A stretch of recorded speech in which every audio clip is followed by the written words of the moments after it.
Do you want to know how mediocre, I mean how good is the Paracate in U10? Then I'll tell you. Welcome to another JMP video.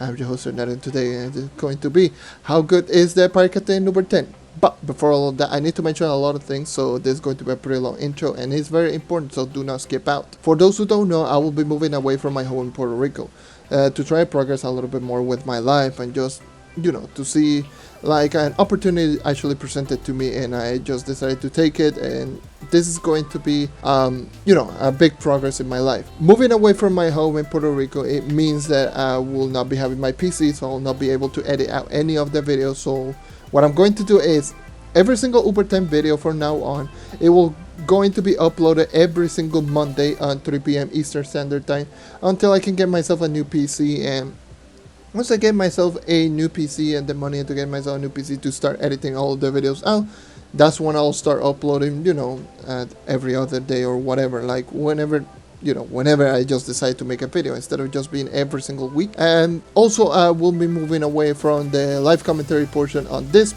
types of video into a post commentary portion, because it's a little bit easier for me to edit. Speaking of editing, I will be cutting out some corners here and there, so it is not going to be as quote unquote fast paced as the other videos. Instead of just cutting every single gap that I normally do, I will just be cutting the big gaps, or what I used to do back in the Endgame series or before that. So it is going to be a little bit easier for me to just do that, instead of just going over everything, and instead of just going more like every single gap and just delete it all of them, so I can just make a video as concise as possible. Right now I'm not going to do all of that, because I need to do at least 10 plus recordings in like less than 3 weeks, so I got a lot of work to do. So it's going to be 10 plus recording with editing and all that stuff. And same goes with the editing. Now I can just add the footage in the background, instead of just getting a combination between both a good visual example and at the same time with decent commentary. And now I can just give you the commentary and just have background footage of the character that I'll be talking about. Alright, so if you want more information, just join in into a Discord server. I will be talking a little bit more in the Discord server. I will still be active there, and I'll have it pinned down in the notifications tab of me just moving on when I just move on. And so everything that's been going on. Same goes with the YouTube community tab. I will have everything in the YouTube community tab, so that means no more Luxian videos. Well, not Luxian video, Luxian community tab after I move on. Like, it's going to be a lot of things that will be changing, but it's going to be better for the future, because it means that I'll be able, if I do manage to get everything just planned out, it means that I will be able to just get better equipment, better of everything, and I will be able to just give you guys the best content possible. With that being said, we'll be talking about the Pirate Captain video. Let's get started. The Pirate Captain, I think, is kind of mediocre in U10. And why do I think it's kind of mediocre in U10? Honestly, there's a lot of things that this character has going against it, so you will understand once I start talking about all of the abilities, all of the multipliers and all that stuff. You're going to see that this class has a lot of weaknesses. Don't get me wrong, this class is still very fun to use, and it's a lot more fun after I started using this character in U10 with movements with equipment and with higher stats. Like, this character is still quite a lot of fun, but it is still a little bit of a lower tier class in U10. So yeah, don't get triggered. It's, at the end of the day, it's my own personal opinion. This is an opinionated based series, but I try to be as subjective as possible. Like always, stats, you can pause the video if you want. My gear consists of attack speed, movement speed, all pieces of gear, because this class benefits greatly from attack speed, because you'll be using basic attack literally all the time. Movement speed is the best stat in the entire game for U10, so I managed to change all of my character with movement speed equipment, so I can be a little bit more consistent and just have movement speed equipment background footage for all of the characters. I do have the standard movement speed set with movement speed buff ally, movement speed banner, magnifying ring because this character doesn't use energy regeneration, trailblazing arcane because of damage and speed, night subclad because of flash, and electronic crystal because of stats. My gen combination in terms of empower gem ability, here it is. You can just see all this empower gen ability that I do have equipped, and like always, I'm going to mention use vampire and vanquisher, pair this and class gen with any other character if you're willing to use in U10. No matter the character that you're using, those are the 3 best empower gem abilities in the entire game, just because it grants you extra damage, extra movement speed, and survivability, which are 3 very important things for U10 grinding. Class gem it is a pure bonus to literally every single class out there, so why not get it? Now let's start talking about my own personal opinion on the class. Like I mentioned before, this is a pretty mediocre class in U10. Most of the class kits are meant to be used for classes with really high HP, instead of being characters like, let's just say for example, Night Guardian. Those are the characters with ability that are just really good in terms of just dealing out one big hit or just two big hits and just get on with it. This character doesn't have that, unfortunately. This is more of a character like a minigun. It just starts ramping up in damage, so it doesn't have any really strong instant cast ability aside from the ultimate ability. So momentum normally is non-existent to this character. Damage multiplier are pretty okay at best. The highest multiplier is 6, so it's not that high, but it's still pretty decent. But DPS is really nice on this character. DPS is high up there, so good on this character. Crowd control is also very good because it actually does have really good crowd control on most of its ability except the turret, except the first mate. And yeah, so pretty much that's going to feel the character stronger than it actually is. The character is not as strong, but considering that it has really high crowd control and really good DPS, the character feels strong. And now let's start talking about the properties on every single ability, starting off with the basic attack. Basic attack on the Paracate is extremely important on this class. Let me tell you, it's literally like everything revolves around this basic attack. The problem is it's kind of bad. Well, it's not kind of bad, it's pretty freaking bad. It's horrible, I just say. This is a 1.5 times damage multiplier basic, which is average. 1 attacks per second. This is literally the slowest basic attack in the entire game with base and maximum. No matter if you have 100% attack speed or if you have 300% attack speed, this is literally the slowest basic attack in the entire game. It's slower than no class in Shadowhunter, just to let you know. It is also a 6 block range. It is a melee type basic attack that you can only shoot forward instead of shooting downwards or anywhere that you aim. And not only that, this is going to be a basic attack that attacks in a cone in front of the Paracate, so it has pretty decent crowd control. Normally I would say, yeah, well, maybe this class has a really good spammable ability, so you can use the basic attack into a utility basic attack. But no, that's not the case. This is not Neon Ninja, this is not Draco. This is pretty much the same problem as the Chloromancer. So the basic attack is weak, but you really need to be using basic attack all the time in order to make all of the abilities work. Because unlike the Draco, you can actually just use basic attack. You can use Spitfire. You can actually just use the Burnt Offering. The Burnt Offering just destroyed it immediately, and it just works perfectly with the character. Neon Ninja, you use basic attack to get yourself the Shuriken. The Shuriken is your main damaging ability. With this character and the Chloromancer, the main damaging ability are going to be, with the Chloromancer is Blooming Pollinator, and with the Paracate are going to be the first mate. But at least with the Chloromancer you have the Leafy Lasher, which you can just throw it down and that will work out as an extra damage ability while you throw down the Blooming Pollinator, so you can get the really good burst damage from the explosion from those plants. But with this character, no, unfortunately it doesn't have that. There's no spammable ability with this character. Pretty much everything, it just relies on just throwing down the turrets and just using basic attack in order to get the turrets leveled up, so the turrets does a lot more damage. And that's the problem with this character. The problem is going to be that it is just way too slow of a basic attack. It's super slow. 1 attacks per second is super slow. So making it at least 2 attacks per second, it would be ideal, at least 2 attacks per second base. So it means that at 300% it will attack 6 attacks per second, meaning that every single second you can get a max out turret, and it's just going to work out perfectly. Meaning that with the current stats, like current base attacks per second, it means with 300% attack speed, you will be able to only get a turret from level 1 to level 2. Instead of just getting the turret from level 1 to level 3, for just having max attack speed, that's not the case. You cannot do that. It attacks so slow. So yeah, that's the problem with this basic attack. It is just that it is too slow, considering that it also does only 1.5 times damage multiplier, considering how slow it is. To put it into comparison, the Revenant does attack at 1.25 attacks per second, which is faster, and does 4 times damage multiplier, which is leagues above this character, like in terms of damage.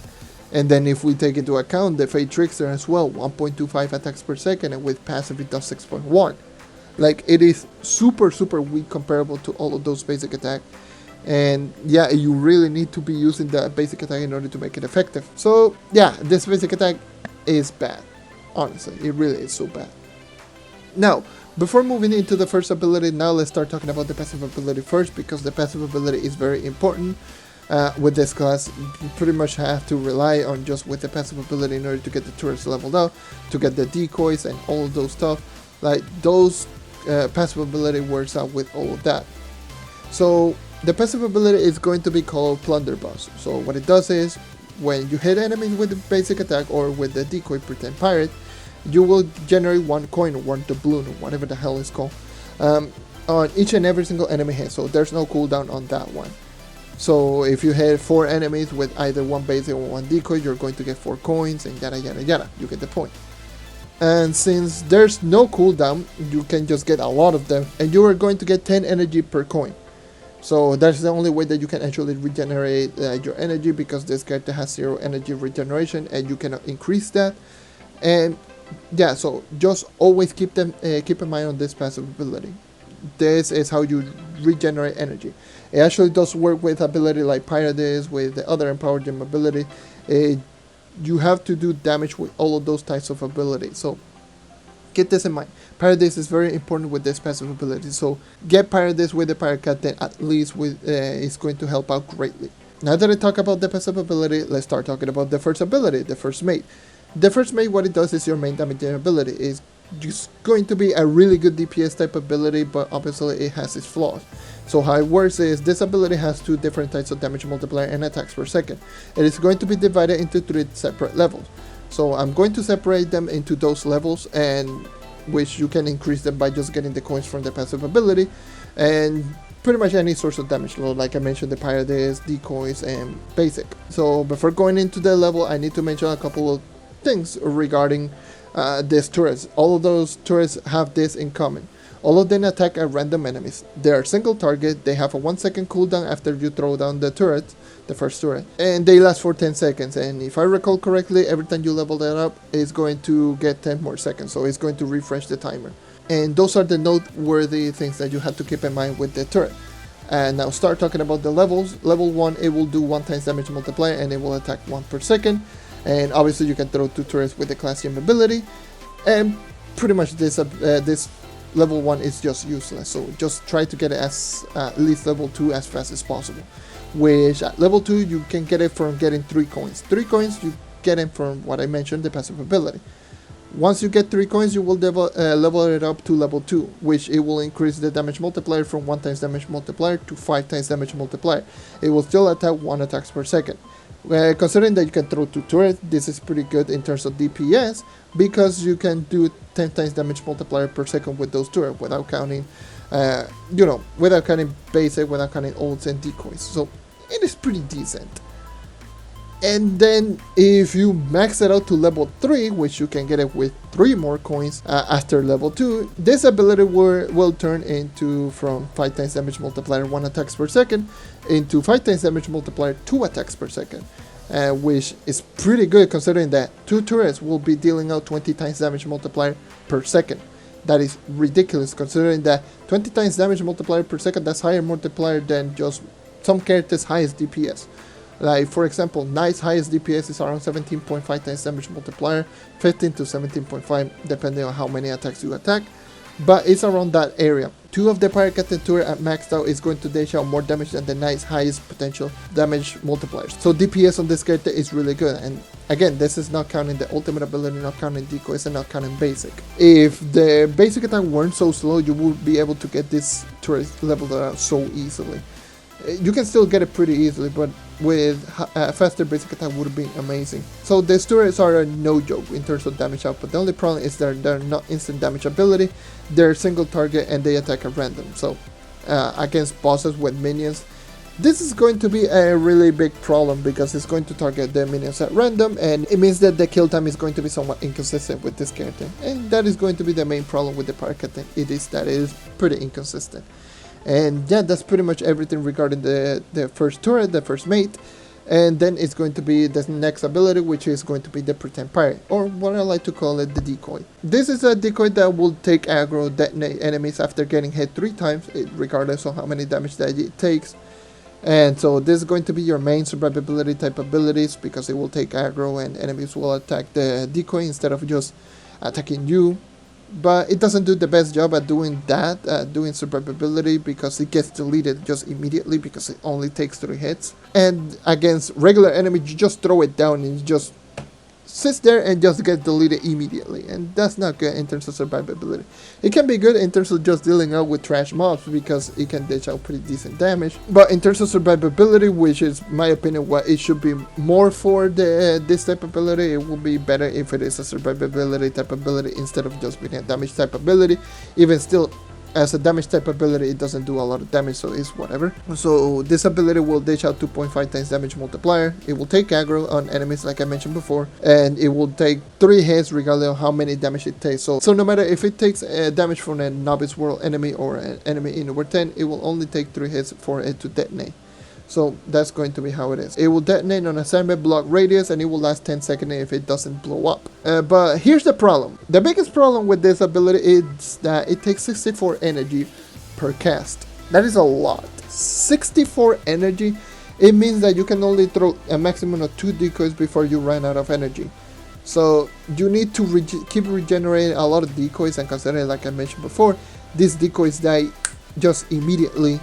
That is a big problem, because it means that you will be just stuck in just throwing down one turret, the turret throwing down one decoy, the decoys get deleted, and then you have to get 6 coins, or pretty much 7 coins, for you to throw down another turret, and just keep moving, keep doing that like over and over again. That's a lot of work, considering that how mediocre this ability is. So yeah, you will only be throwing the at most 1 to 2 decoys, and considering that it regenerates from the slowest basic attack in the entire game or from the decoys themselves, it's not good. It's not that good. It's decent. I'm not going to sit here and just say that it's terrible, it's useless.